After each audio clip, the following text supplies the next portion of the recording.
Right, so the ongoing crisis in Gaza has taken a turn for the worse, not just because Israel have doubled down on their war crimes of blockading aid to the Strip by now shutting the electricity off as well, but because it seems that Israel is very much not only supportive of, but now pushing ahead with Donald Trump's vision for Gaza. The ethnic cleansing of the Palestinian people from Gaza, as that entails, and all despite the Egyptian plan, which avoids that completely, having won widespread support from across the Middle East, other Arab nations, and nations from Europe as well, though completely rejected by Israel and the United States, of course.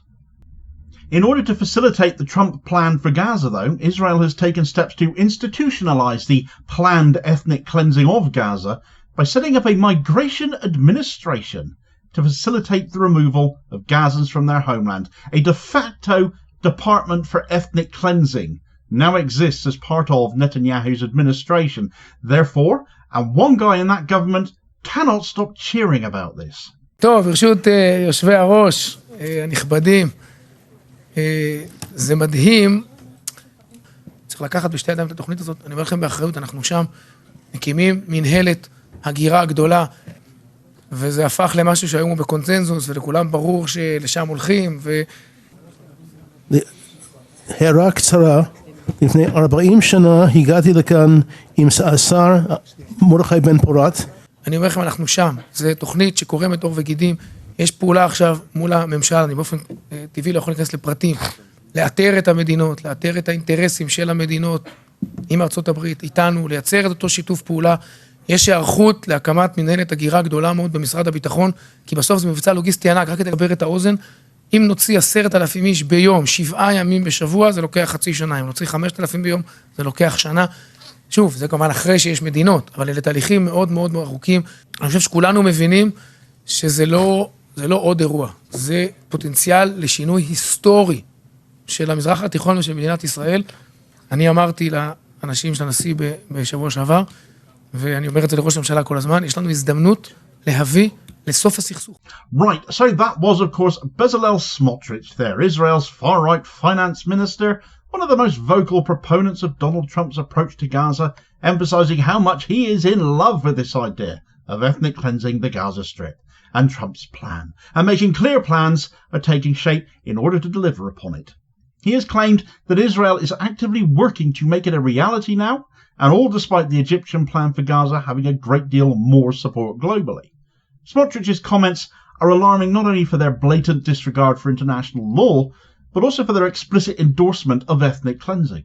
A migration administration has now been established to oversee that forced relocation of Gazan people ahead of any broader consensus on this plan being reached, which doesn't seem likely when the Trump plan falls on its face with nowhere to relocate the Gazan people to, a move that has rightly been condemned as a de facto Department for Ethnic Cleansing as this is. Only in Israel could such a thing come into existence to the sound of cheers and applause. The formation of this migration administration is a chilling development because it institutionalizes that notion of a policy that seeks to remove an entire population from their land. A clear violation of the 4th Geneva Convention as that would be, which prohibits the forced transfer of civilians in occupied territories. By setting up such an administration, though, Israel is not only flouting international law, but also signalling its intent to carry out a systematic campaign of ethnic cleansing in Gaza. Therefore, the atrocities it has been committing already, and continues to, even as the ceasefire continues to be debated, are set to carry on regardless of what gets discussed currently as talks resume in Doha. Israel is not exactly an honest broker in those talks, as we ought to know full well by now, though. 9 days of aid being blocked from entering is taking its toll in Gaza, suspending the flow of essential goods, including food, medicine and fuel. This blockade has created a humanitarian crisis, again of staggering proportions, with the majority of Gazans living in poverty, and that now worsening, and dependent on international aid for survival, as Israel well knows. All of this is supposedly Israel's way of negotiation, though, but their version of negotiation involves committing atrocities, or more of them, until the other side just gives in to their heinous demands. Well, this hasn't happened so far, so the situation has now deteriorated even further, with Israel announcing a complete cut-off of electricity to Gaza. Collective punishment, as that is, another blatant war crime being added to the very, very long list being attached to Israel. But what do Israel care? Nobody holds them to account, do they? The decision to cut off electricity was announced by Israel's Energy Minister Eli Cohen, who stated that Israel has talked too much and taken too little action. I bet he's fun at a dinner party, isn't he? Cohen's comments are obviously as genocidal as sin, not only because they reveal a callous disregard for the suffering of Gazans already over their 15 months of genocide, but also because they suggest that Israel is more than happy, justified, they feel even, in escalating its campaign of collective punishment against an entire people. The cut-off of electricity has had devastating consequences. Hospitals again struggling to provide life-saving care, water treatment plants unable to operate, the desalination plants, and families are being left without access to basic necessities. All when there was tenuous talk of ceasefire talks gaining some momentum, with both sides reportedly close to agreeing on a second phase of the truce. Well, that's gone the way of the dodo again now, surely. How can you negotiate in good faith with a state that sees genocide and collective punishment as not only acceptable, but within their rights to commit?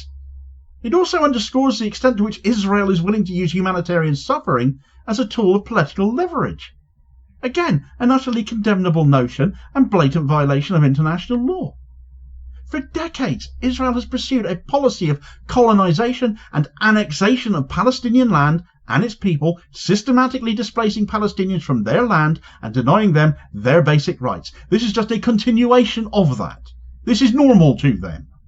This policy has been accompanied by a campaign of violence and repression, with Israeli forces routinely carrying out extrajudicial killings, arbitrary arrests, and other forms of collective punishment. We're seeing it happening rampantly in the West Bank right now as well, as there's been this ceasefire in Gaza. The recent escalation of violence in Gaza, though, particularly here, is a continuation of this pattern, even though that ceasefire is allegedly still in place, or is it? Phase 1 has ended, Phase 2 hasn't begun. Where are we exactly with that now? Who knows? But despite the ongoing ceasefire talk is certainly still going on, Israeli forces have breached that ceasefire repeatedly. They've continued to carry out deadly raids in Gaza, killing civilians, destroying homes. These actions are not only a violation of the ceasefire, but also a clear example of the war crimes that Israel has been committing with impunity for years, and plans are afoot to continue them all the more if Israel do not get their way. The Israeli Broadcasting Corporation Kan have reported that the new Israeli Army's Chief of Staff, Eyal Zamir, who is such massively bad news, I devoted an entire video the other day to this guy, has authorized military plans to restart the genocide in the Gaza Strip if negotiations for a prisoner exchange and the ceasefire extension Israel are demanding fail to materialize. The plans approved by Zamir apparently include intensifying airstrikes, because of course they haven't actually stopped. Ceasefire, obviously. The word ceasefire doesn't seem to exist in Israel, does it? Expanding the scope of ground movements and re-evacuating the northern Gaza Strip of Palestinians. Forced displacement of those people all over again. In addition to preparing to call up hundreds of thousands of reserve soldiers according to emergency orders. The time for turning a blind eye to these crimes by global governments, especially powerful nations like the United States who are providing diplomatic and military cover for Israel, has to end. Silence is complicity. We need to tell this to all of our leaders. This complicity has emboldened Israel to continue its campaign of violence and displacement, secure in the knowledge that it will not be held accountable for its actions because they never are. The recent decision to cut off electricity to Gaza is just the latest example of this impunity, a reminder of the urgent need for the international community to take action to hold Israel accountable, and that lack of action is not going to be forgotten. The global response to Israel's actions in Gaza have been woefully inadequate. Whilst nations across the Middle East, the Arab world, Europe have expressed support for that Egyptian plan to rebuild Gaza to address the crisis, will these statements of support end up being matched by concrete action when it is actually required? I look at my own country, the UK. They have expressed support for the Egyptian plan as well, but they carry out intelligence flights and supply military aid to Israel at the same time. Those two notions, those two statements cannot both continue to be true. At some point, a side will have to be picked, and I wouldn't put money on it being Gaza. The United Nations, meanwhile, continue to fail to take meaningful steps to address the humanitarian crisis in Gaza, or to hold Israel accountable for its crimes, hiding behind the UN Security Council, which can be overridden, instead letting that US veto rule the roost every single time Israel faces censure. Under the Trump administration, the US continues to provide unwavering support to Israel even as it carries out some of its most egregious violations of international law. Israel's pursuit of Trump's vision for Gaza, its blockade of humanitarian aid, and its decision to cut off electricity are all clear violations of international law and human rights. These actions must be condemned in the strongest possible terms. There is no excuse not to, and those responsible must be held accountable, and the failure to see that happen, the longer that goes on, the more other leaders will be seen as part of the problem as well, and not the solution. As for the ethnic cleansing department of the Israeli government, if that doesn't get condemned by our leaders, we absolutely need to demand answers as to why. But if this is the first you're hearing about this story, those same questions need asking of our media as well, because as you might have guessed, Western media have completely ignored this. Israel are increasingly becoming more and more isolated along with the US as they pursue the Trump-Gaza plan, because other nations rallying behind the Egyptian alternative appear to be gathering momentum, though obviously the words of caution I've expressed in this video still stand. Nevertheless, with that momentum comes more media attention, and the more people know about Egypt's plan, the more difficult it will be for some to row back on it later. So get all the details of that shift against Israel's ethnic cleansing ideas in this video recommendation here as your suggested next watch. Please do also hit like, share and subscribe to that so you don't miss out on all new content published daily here, as well as supporting the channel at the same time, which is very much appreciated, holding power to account for ordinary working class people, and I will hopefully catch you on the next video. Cheers folks.